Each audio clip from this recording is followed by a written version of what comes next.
네, 안녕하세요. 미국 주식 멘탈 케어하기 멘탈이 전부다입니다. 시작하기에 앞서 구독과 좋아요는 제가 영상을 만드는데 정말 큰 힘이 됩니다. 네, 10월 첫날 그리고 즐거운 한가위 아침입니다.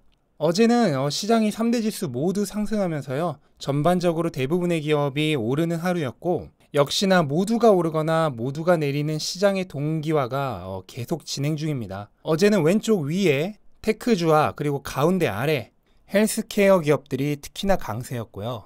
어제 9월 마지막 거래일 3대 지수 모두 1% 내외로 오르면서 잘 마무리를 하긴 했지만 9월 한 달 월별로 보면은 3대 지수 모두 마이너스였고요. 특히 S&P 500 같은 경우에는 이제 3월 이후 반등하면서 계속 오르기만 했는데 처음으로 마이너스 4% 정도 하락했습니다. 3대 지수 모두 2011년 9월 이후에 최악의 9월이었다고 하는데요. 근데 이제 알아두어야 할 거는 이건 이제 나스닥인데요. 3월 때 코로나 때 거의 7천 정도 저점을 찍은 이후로 무려 12,000까지 뭐 한 1.8배 정도 거의 쉬지 않고 계속 올라왔습니다. 그렇게 숨가쁘게 올라왔기 때문에 그거에 대한 반등으로 한 번 정도는 뭐 쉬어가는 타이밍이 있는 거는 어떻게 보면 당연한 것이다. 그렇게 생각하면 될 것 같고 뭐 이게 많이 오른 만큼 조금 더 많이 떨어진 거기 때문에 이게 나빴다 무조건 그렇게 볼 거는 아니라고 생각을 합니다. 이제 10월부터 눈여겨볼 거는 우선 첫째로는 당연히 3분기 실적 발표가 시작되기 때문에 각 기업들의 3분기 실적이 가장 중요할 거고요. 그리고 이제 대선으로 인한 변동성도 10월 내내 이어질 것으로 생각합니다. 특히 이제 올해는 대선이 코로나에 대한 추가 부양책과도 정치적으로 연결되어 있기 때문에 이 부분이 가장 시장을 흔들 수 있는 요소라고 생각을 합니다. 또 코로나가 이제 가을에 2차 재확산 할 것이다라는 얘기가 많았는데 10월부터는 본격적으로 좀 날씨가 서늘해지잖아요.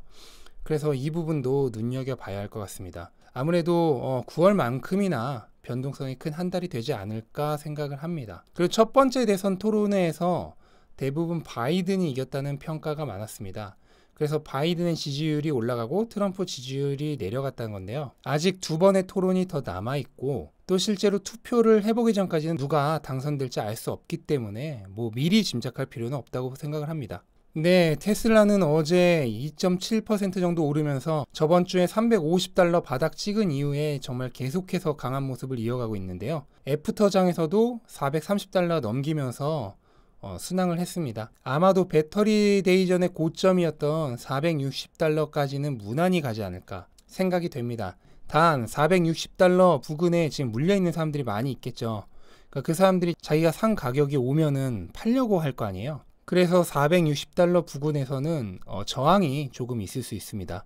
이제 이런 거를 뭐 매물대에 의한 저항선이라고 부르는데 여기에 매물을 가진 사람들이 많으니까 그 사람들이 팔려고 하면서 어느 정도 이 부분에서 주가의 변동성이 심해질 수 있다라고 미리 생각을 하시면 될 것 같습니다. 네, 테슬라의 9월 한 달을 결산을 좀 해보면은 8월 31일 요 날이 주식 분할 이후에 첫 거래일이었죠. 그날 이제 엄청나게 폭등을 했는데 그래서 8월 마감은 $500 근처에서 마감을 했습니다. 근데 이제 9월 첫날에 $50억 유상 증자 얘기가 나오면서 갑자기 이제 꽉 찬 김이 빠지듯이 급락을 하기 시작했고 잠깐 반등을 했는데 이날 또 S&P 500 탈락 소식이 나오면서 또 엄청나게 급락을 했습니다. 이날이 이제 최고로 급락을 한 날이었고 이 표에는 정규장의 그 소식밖에 나오지 않기 때문에 보이지 않는데요. 원래는 애프터장에서 300 근처까지 떨어졌었어요. 그리고 또 9월 1일 첫날은 프리장에서 540 근처까지 갔었거든요. 그럼 540에서 300까지 떨어졌다는 거니까 거의 40% 이상 40에서 50% 사이에 하락을 한 겁니다. 정말 엄청난 변동성이라고 볼 수 있고 그런데 이게 배터리데이에 대한 기대감으로 또 폭등을 합니다. 그래서 460까지 폭등을 했다가 배터리데이가 끝나고 단기적으로 좀 차익 실현 매물과 실망 매물이 나오면서 또 350까지 이것도 애프터장에서 제 기억으로는 한 330 정도까지 떨어졌던 걸로 기억을 하는데 그러면서 또 엄청난 폭락을 했다가 그걸 또 한 5일 만에 430 정도까지 다시 폭등하면서 9월 한 달을 마무리를 했습니다. 보시다시피 정말 위아래로 엄청나게 진동을 한 거의 롤러코스터를 탔죠. 테슬라 역사상에서도 그 S&P 탈락 소식이 전해진 날 20% 넘게 하락을 했는데 그게 테슬라 상장 이후 하루에 가장 많이 떨어진 날이라고 해요. 그날을 포함해서 다른 날들도 마찬가지고 한 달 내내 롤러코스터를 탄 엄청난 한 달이었습니다. 테슬라 상장 이후 아마 최고로 변동성이 심한 한 달이지 않았을까 생각이 듭니다. 네, 하지만 제 계좌는 그런 와중에서도 잘 살아남았고요. 살아남을 수 있었던 이유는 트레이딩을 하지 않았기 때문입니다. 그 엄청난 변동성 속에서 고점에서 팔고 저점에서 사고 다시 고점에서 팔고를 잘했으면은 당연히 훨씬 더 많은 돈을 벌 수 있었겠지만 대부분의 우리는 그거를 연속해서 맞출 수 없기 때문에 그런 트레이딩을 한두 번 우연히 잘 맞추고 끝내면 상관이 없는데 그렇게 끝낼 사람은 아무도 없죠. 한번 시작을 하게 되면 그 맛에 들려서 계속해서 트레이딩을 하게 됩니다. 그러다 보면 언젠가는 한번 된통 걸리게 되고 그 전에 벌었던 이익까지 다 날려버리게 됩니다. 그게 이제 트레이딩의 말로예요. 특히나 9월처럼 엄청났던 변동성을 보여주는 테슬라를 가지고 그렇게 고점과 저점을 다 맞춰가면서 트레이딩을 해서 수익을 내기는 아마 쉽지 않았을 겁니다. 근데 저는 그냥 아무것도 하지 않고 들고 있었기 때문에 이렇게 잘 살아남을 수 있었던 거라 생각을 합니다.